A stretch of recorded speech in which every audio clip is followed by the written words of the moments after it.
Good afternoon, everyone. My name's Diana, and I head up the Partnerships and Engagement at the British Beauty Council. Thank you so much for joining us today for our Keeping Yourselves and Others Sun Safe and Sun Smart this Skin Cancer Awareness Month. Now, throughout the year, it is very important for us to make sure we are looking after ourselves and others as beauty professionals and the public and consumers. And today I'm very excited to be joined by the incredible Marie Tudor, CEO of skin cancer charity Skin. Hello, Marie. Thank you for that warm welcome, a big build up there. So I'm delighted to be here. What a great platform for Skin to be able to speak to as many people as we want to speak to. So thank you for inviting me. I'm so pleased to be here. Oh, we are so excited to have you here. Thank you, Marie. And the lovely Candice Gardner. Hello, Candice. Candice is the Education Manager at Dermalogica. So we are thrilled to also have you here to join the conversation as well. Thank you so much, Diana. I know it's super awesome to be here. I know British Beauty Council have had an insanely busy week with so many campaigns and all sorts of conversations been happening. So it's absolutely brilliant that we get to spend some time with everybody and chat about another subject which is really close to our heart, and that's healthy skin. So lovely to be here. Thank you for having us. Thank you so much. And before I will leave you both to have your conversation, just to say, obviously, we've worked with Skin as an affiliate, and we love what you guys do.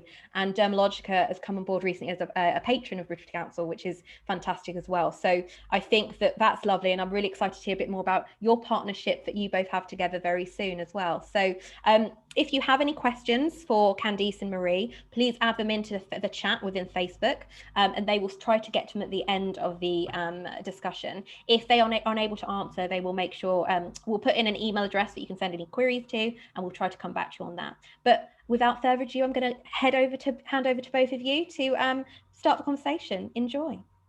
Fantastic. Thank you so much.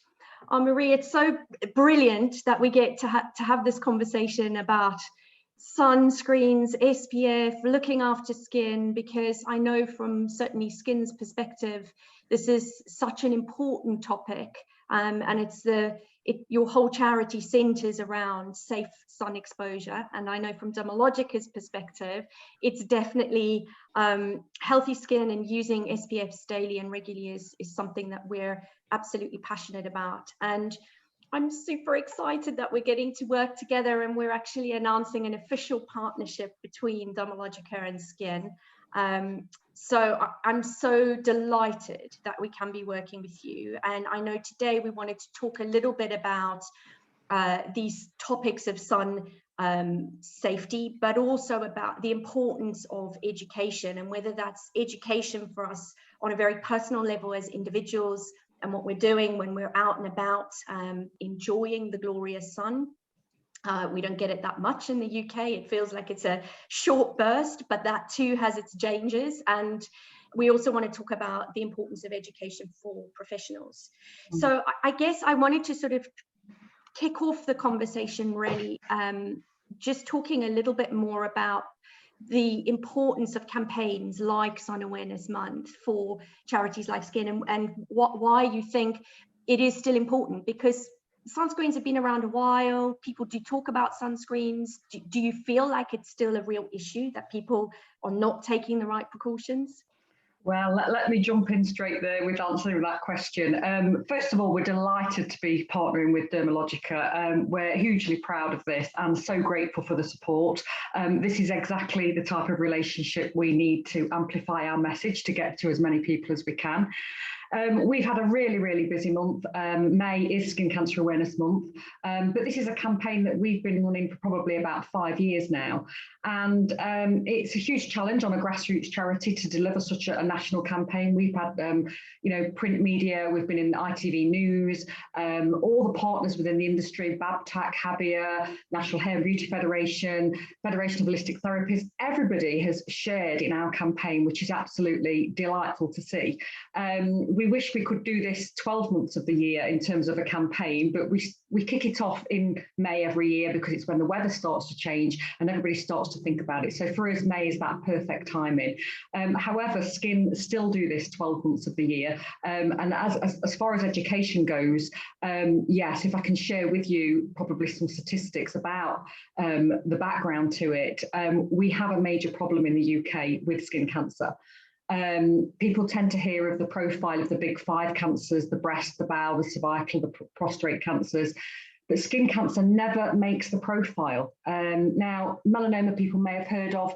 Melanoma diagnosis is probably about 16,000 people a year are diagnosed with melanoma, and 3,400 people probably die a year, which is about 7 people die a day. Now that is tragic, and that's terrible, and that's something we definitely want to stop. Our charity was formed by somebody that was we lost to melanoma. However, on top of this, we have the non-melanoma skin cancer statistics. There's over 210,000 people a year get diagnosed with non-melanoma skin cancer. That figure is absolutely shocking. That outstretches all the other cancers put together. So in terms of awareness and education, we have some amount of work to do. Our charity has been around 15 years, and I think we'll be around for another 15 years, the amount of work that we need to do. Those statistics have risen by 56% in the last decade.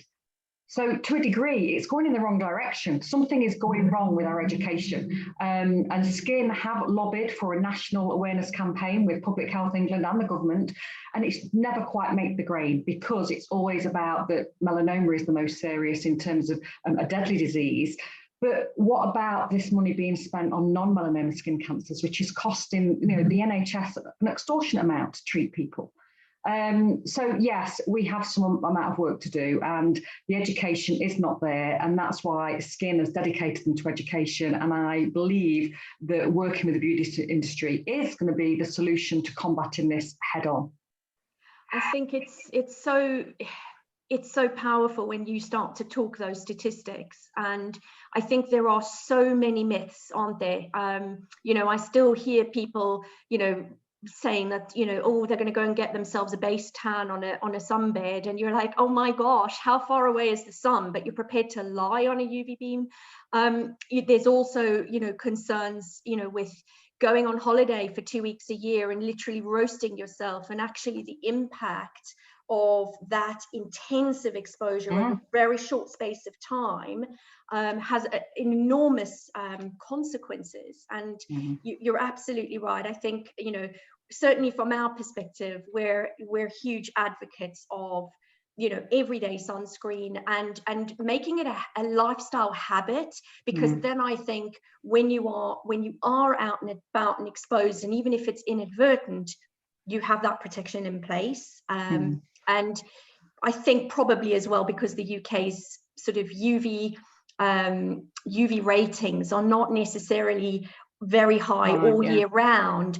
People's awareness of it and perception of it isn't necessarily all it should be. I mean, interestingly, both my mum and my grandfather have had melanoma. But I grew up in South Africa, so the lifestyle is very, very outdoors, and obviously, it's in a way it almost feels par for the course because there's so much outdoor activity.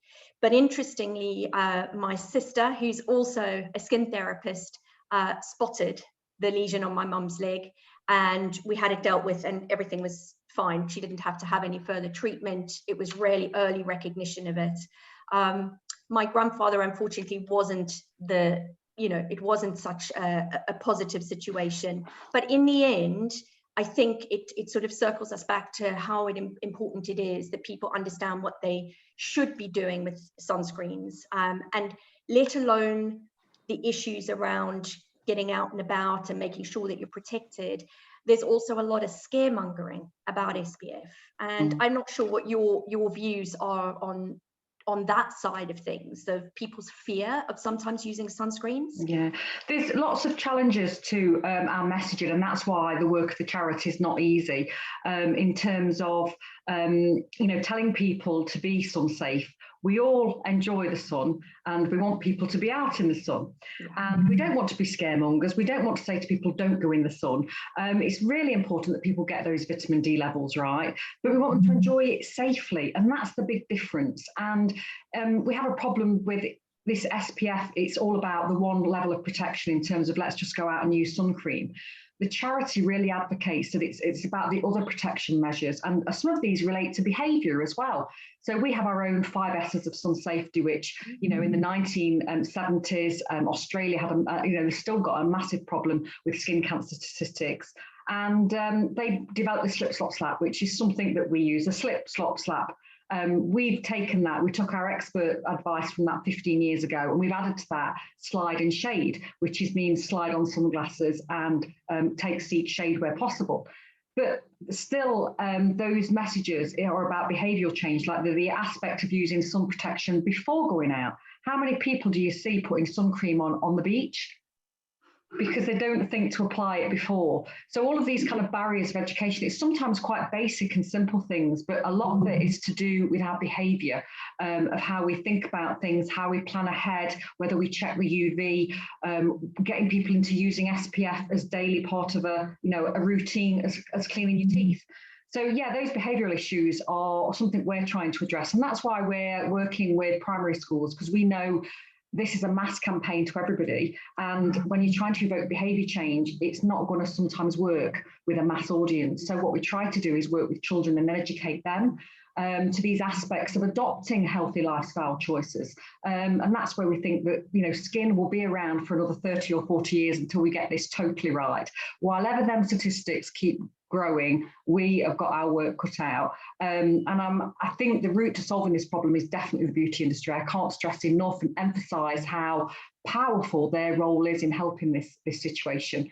But again, manufacturers don't always make it easy. You go into a store now, and how much are you bombarded by sun creams where the messaging is all over the place? It's water resistant, it's SPF this, it's SPF that, it's UVA, UV. There's all this messaging that people need to be aware of how to make, the right choices. So there's too many products in the marketplace, and customers need to know where to go to get the right advice. And I think that comes down to our colleagues in the beauty industry to give that right advice. Yeah, I absolutely agree with that. And I think, as professionals, skincare professionals, personal care professionals, it's really important that we educate ourselves and make sure that we understand what the current guidance is, what are the skin cancer charities saying, what is the labeling laws and regulations around sunscreens, and how do we help the average individual navigate that? Because you're absolutely right, it can be really super confusing, and there is variation. And although there are laws that protect, and I think that was one thing that I did want to raise today, is that sunscreens are actually some of the most researched and tested formulas of anything that falls in as a cosmetic. So actually, in terms of safety, they're actually quite high up the list. And although there can be controversy about various aspects of which sunscreening agents you use, actually, as a whole, sunscreens are really strong in terms of their safety record. Yeah.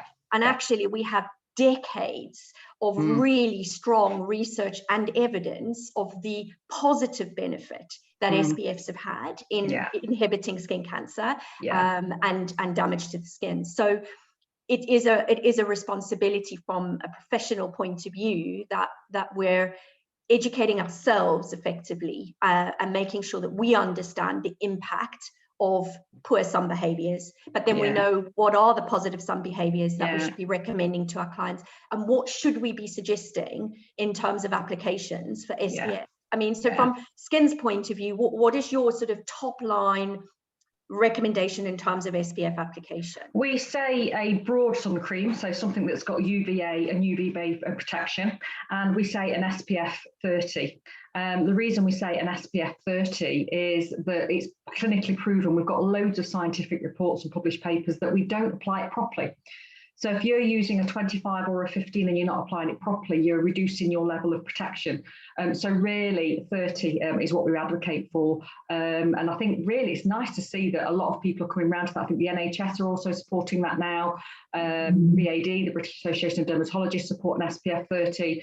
And that's the guidance that we want to give for people to make that choice.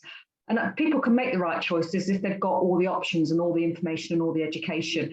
Some people will say whatever decision they make has to be made on a personal basis of having all the information. And we do get issues where people will say, well, my advice is this because I don't want to use this product because of X. And we say with anything, there is a risk and a benefit. And as an individual, everyday life decisions become down to a risk or benefit. And I think that's what the individuals need to do. They need to weigh up the risk, weigh up the benefit, and I think actually this is the decision I'm going to make for my body and my skin health.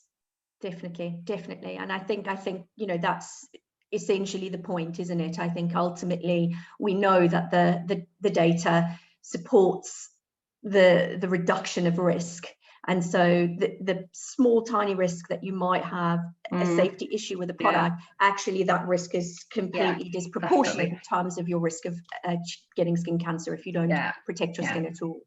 So I think that's a really strong conversation actually around making sure that the right information is available for people, and that as that we're certainly on the individual level, skincare companies and brands have a responsibility to make their products and their packaging clear and their marketing and their branding clear so that it's easy for you to navigate that. And I think as customers, I think we need to be, aware and educating ourselves about where the risks are.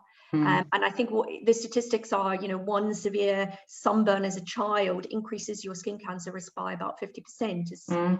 That's correct, isn't it? So, with children particularly, it's making sure that we get that education in early. And yes, sometimes we are chasing them around the garden, trying to get stuff on them. But, getting into those habits where we're doing that as part of a setup in the early part of the day. One of the other myths that I know, or not myths, but kind of controversies is, when do I apply my sunscreen? And there's lots of sunscreen products that say, you should apply your sunscreen, 20 to 30 minutes before exposure. And I guess the biggest thing about that has always been about the dry down of product, because when a product's not dry, it rubs off very easily, and potentially you could have patchiness, etc. And you then you get irregular protection, which obviously is what we're trying to avoid. So it's actually less about ingredients activating or needing to have time to work, or it's not to do with that. It's actually to make sure that the sunscreen dries, bonds to skin, and actually provides that protection.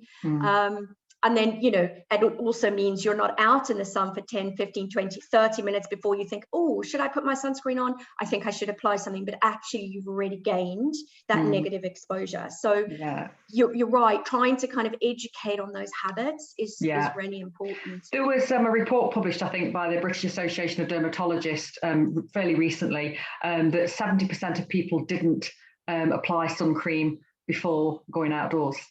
When they were out to go on the beach, or whether the UV was above 3, they just didn't think, they just get out in the sun and then put it on. So 70% again is a massive statistic where people, aren't educated. So we've got some amount of work to do. Our website's a wealth of information. We've had our website for 15 years. It's rather dated. We'd love to update it. But the fact of the matter is that there is so much information on there for people to refer to for all sorts of advice and information. So please do people pop along and see it if they want to. www.skin, spell SKCIN, and you pop along and have a look and see what there is on there. But wealth of information, and hopefully we might get around to having a nice new shiny site at some point to make it a bit more easier to navigate. That's brilliant. So I thought, kind of moving to that conversation a little bit more about professionals, I think one of the advantages of, us as professionals in the personal care industry is that also we have an opportunity to be, more aware of what we see on clients' skin, and be in a position where we can actually make clients aware, because sometimes I think that's a real challenge, is we're not necessarily very personally or self-aware of our skin, or perhaps I can't see something on a different part of my body. But actually in the personal care environment, whether I'm having a leg wax, whether I'm having my hair cut, whether I'm having, you know, those professionals could be in a situation where they spot something that actually could necessitate a referral, or, you know, someone to have a look at it. And you've got the fantastic masked training. So tell everybody about that, because I think that's so amazing. Well, the background to it, we've worked with the beauty industry in a low level, probably for at least 8 years. But when Karen Clifford, the KC in our name, got melanoma, it was actually her daughter that was a beauty therapist who was giving her mum a spray tan. And she was the one that spotted something that didn't look quite right on her mum's stomach. And obviously, long story short, she suggested a mum get it checked out, and did. And obviously it was a melanoma. So we've always held that firm. Actually, you know, people that have close-up services, treatments, are in a perfect position because they see people's skin close up and personal, more regular than they would ever see a GP. And they have quite a unique kind of relationship as well. So we developed as far back as I think 2010, we developed some guidelines for the beauty industry. But since that time, it's been, well, how do you get that information to the end user? And we've always had that close to our hearts in terms of let's find a solution. And in 2017, that solution we thought we could develop in the form of an online course. Took a year to develop and a year to gather some money to make it possible, because we are a charity and we do rely on public donations. And in 2018, we launched that training, and that training is MASS, which is Melanoma and Skin Cancer Early Detection. And that's the training that's out there now. If I'm honest, we were absolutely blown away by the support that we had from the industry.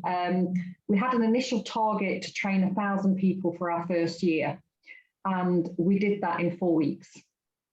So we were really dumbfounded. We'd opened a Pandora's box, and it was just an absolute journey. For 9 months, it was an absolute roller coaster of all these people, you know, 100, 200 people a day signing up to take part in the training.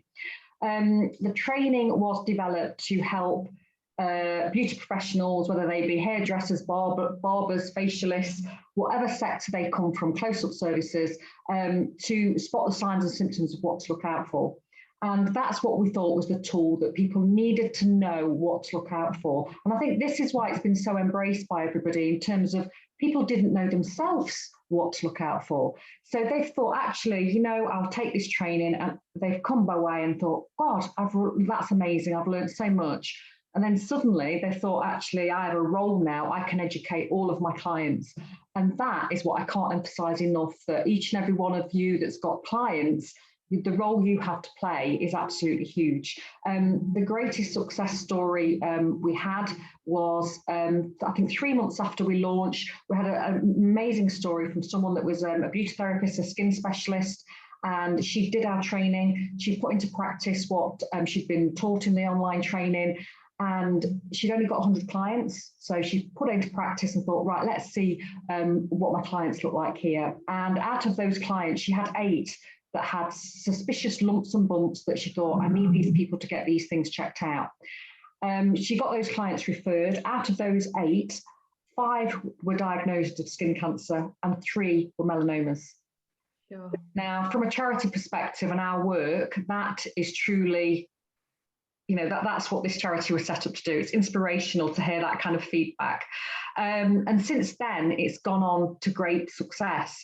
And I think why we're also blown away is the support of everybody in the industry, from all the stakeholder professional bodies, because I think everybody recognises this is an absolute, almost a no-brainer, if I can use that word. Like, these people see these people, their own clients, regularly. Why wouldn't you want to, you know, suggest and signpost them and put at the heart of what you do their health and well-being? We've now trained, I think it's nearly 8,500, nearly 9,000 people. So if anybody's out there that's not done the training, I think in the beauty industry, there's probably, 600,000 people work in the industry. So we've only trained 8,000. So we've got some way to go, I think. So hopefully after today's session, they might decide to all come on board. But it's that role that every week we are getting more and more people through that have said to us, oh, my beauty therapist spotted this, my barber spotted this, my whoever it might have been, my sir spotted this on my back. And that is the inspiration. That's what drives us every day to continue with this and this partnership with the beauty industry, because they have such a powerful role to play. So that in a nutshell is the training, and where it came from quite humble start beginnings to being this hugely successful training, which now we're trying to work with Habia to get it included in the national operating standard. So anybody entering the industry can, has an opportunity really to take the training in skin cancer surveillance so they can help others. So yeah, I think you've done the training. Many people at Dermalogica had already done the training. I remember when the envelopes came through, we were going Dermalogica, another one for Dermalogica. We were amazed, and that's when we first went live. So from that relationship very early on, we're leading on to greater and better things. So we couldn't ask for greater support, really.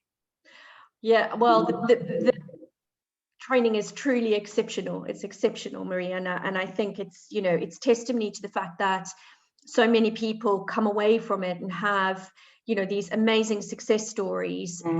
It says what it does on the tin. It helps you to save lives because you are able to identify those different lesions and refer on where necessary. Yeah, and I think this this is a big reason from Dermalogica's point of view of why the partnership with us was something we worked really hard to kind of secure, because from our point of view, this is such invaluable education for professionals, and we genuinely believe that it can make such a big difference the more people you have being able to exercise those skills. So I know from our point of view, one of the things that we've committed to in our partnership is to make sure that all of our own staff are trained, and we've set that we've got a 6-week deadline to make sure that everybody's trained and up to speed, and that by the beginning of summer every single one of our staff feels super confident with every client that's coming in, to be able to spot things if need be. And the other thing that we're really committed to doing is making sure that all of our professional skin therapist partners who work with the brand Dermalogica have the opportunity to do your training. So we have around 5,000, give or take, partner businesses that we work with, and probably around 25,000 skin therapists that we work with, every year. So it would be amazing if all of them take up that opportunity through us to fund that training, because it truly is a fantastic program. So I guess that sort of leads me roughly onto my final question for you, is that we've talked a little bit about SPF, sun-safe behaviors, and we've sort of alluded to the fact of how important it is for people to become self-aware, and professionals can support in that journey, and they can spot things and make you perhaps initially aware of something. But I also think as individuals, that's something that really should be talked about and encouraged, is to be aware of your own body and your own skin, and to take note when things are changing or things aren't what they seem, and take action. Go and get it looked at. And I know you've got a super exciting project of developing an app. So tell us, because that's in the wings, isn't it? Yes, a lot of what we do, we've got so much education, and it's about how do we get it to the end user. And now I think what COVID has made us realise is that things like booklets is going out the window, and we need to move to a digital age, and I think COVID has forced that upon us. So that's why the app solution was really something that we wanted to explore. So yes, as a charity, we're on limited budgets, so we're fighting against budgets to try and get this launched as soon as possible. It's quite a challenge for someone like a small charity like us to deliver this, but this will be an absolute game changer, because what we want to do is to put the app into the hands of everybody, so they have at the touch of a button every information they could possibly want about prevention, about sun safety, about how to conduct a skin check. We really do advocate for people to do a monthly skin check. Now, in some countries like America, where you have private healthcare, an annual skin check is normally done anyway. But in the UK, people just don't tend to visit a dermatologist, and we don't tend to do skin checks. So we're really advocating that you do meant to do a skin check once a month and check your body from the top of your head to the soles of your feet. And if anybody wants to do the training, they'll learn a little bit more about that. You know, you can get skin cancer on the soles of your feet and where the sun doesn't shine. So that's vitally important as well. So the app will be a free app. It's a self-management tool which will empower individuals to take charge of their own skin health. So everything is at the touch of a button on their mobile phones. And I think that is the way to move forward with our messaging and with our education. And that will be the solution for people. People won't have to go and visit a website or go and find a booklet or find that information. So the app, when it's launched, hopefully it'll be launched probably mid to the end of June, and we'll embrace working with the industry to get that out there, because it's a free app for everybody. So everyone can take advantage of that with lots of extra information in there, and even a UV checker. So, you know when what your own risk is of the risk of UV, and also a lesion checker. So lots of information that they could really utilise to their benefit. So we hope that'll be a tool that everybody can come along and download. Super exciting. I think it's going to be absolutely fantastic. Well, I mean, I think we're pretty much close to time, and I'm just checking my phone down here to see if we've had any specific questions that have come through, but Victoria, who's online for us, has said nothing major come through. So I think that it's been a fantastic conversation. Thank you so much for hanging out with me, and thank you to the British Beauty Council for having us. So Diana, good to see you popping on again. Thank you. Yeah, thank you all. Today. Honestly, what a fantastic discussion, and it's amazing work that you're both doing in the area, and I'm really excited to see the app. So keep us tuned, and everyone stay tuned for more information coming up on that. If you have any questions following this session for Candice or Marie, please email joinme@britishbeautycouncil.com and they'll come back to you. Have a lovely evening all. Thank you both so much. Thank you.